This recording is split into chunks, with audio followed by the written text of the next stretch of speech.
Mengapa makan tidak teratur dan tidak sarapan berbahaya? Makan tidak teratur dapat menyebabkan fluktuasi kadar gula dalam darah. Fluktuasi yaitu naik turunnya kadar gula yang tidak stabil. Akibatnya, tubuh akan berusaha menyeimbangkan fluktuasi tersebut dengan memproduksi banyak sekali insulin. Jika terus dibiarkan, kerja pankreas akan lebih berat. Lambat laun, pankreas akan rusak dan produksi insulin terganggu. Makan tidak teratur berkaitan dengan waktu kamu makan. Antara hari ini, besok, dan lusa. Setidaknya jangan sampai telat makan. Dan jam sarapannya harus sama. Banyak sekali penelitian yang menunjukkan kaitan antara tidak sarapan dengan resistensi insulin, diabetes, kenaikan berat badan, yang semua itu dapat berkaitan juga ke gangguan kardiovaskular atau jantung. Apakah resistensi insulin itu? Resistensi insulin adalah kondisi ketika sel-sel tubuh tidak dapat menggunakan gula darah dengan baik, akibat adanya gangguan dalam merespon insulin yang diproduksi oleh pankreas. Akibatnya, sel tidak bisa mendapatkan energi dari glukosa di dalam darahmu sehingga glukosa akan terombang-ambing di dalam darah. Kalau sudah begini, tubuh akan kekurangan energi meskipun kadar gula darah masih banyak sehingga kamu akan mudah sekali lapar. Akhirnya, kamu akan makan lagi dan makan lagi. Sehingga, glukosa darahmu makin banyak dan makin hiperglikemia. Kamu akan tetap kurus meski makan banyak.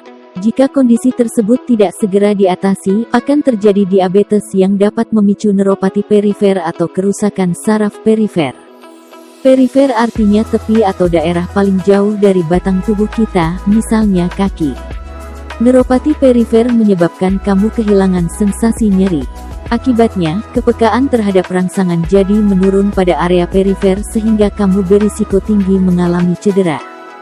Selain itu, kadar gula darah yang tinggi dapat memengaruhi aliran darah menuju bagian tepi. Jika area tersebut terluka, proses penyembuhannya akan terhambat.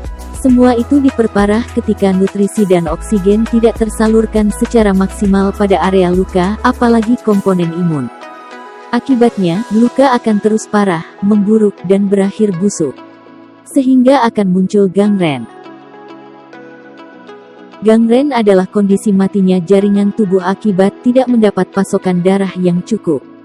Kondisi ini umumnya terjadi di tungkai, jari kaki, atau jari tangan, tetapi juga bisa terjadi pada otot serta organ dalam tubuh. Gangren merupakan kondisi serius yang bisa mengarah ke amputasi hingga kematian.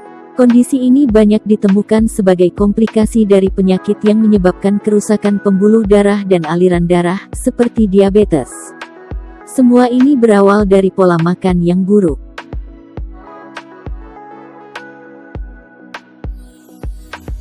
Tips agar makan teratur. 1. Kamu bisa mulai dengan membuat jadwal makan 3 kali sehari, sarapan jam 7, nyemil jam 10, makan siang jam 13, nyemil jam 15, makan malam jam 18, nyemil jam 20.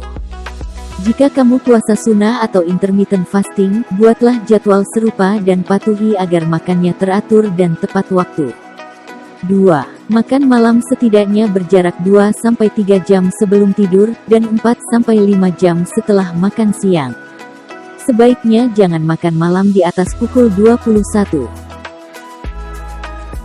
Faktor risiko lain yang dapat meningkatkan peluang kamu terkena diabetes adalah 1. Makan telat. 2. Sering makan junk food. 3. Minum soda. 4. Terlalu banyak makan karbohidrat dan gula. 5. Tidak pernah olahraga. 6. Tidak sarapan. 7. Kurang minum.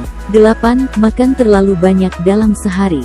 Hati-hati jika kamu memiliki kebiasaan seperti ini. Ingat, jangan lupa sarapan dan makan yang teratur agar bisa hidup sehat.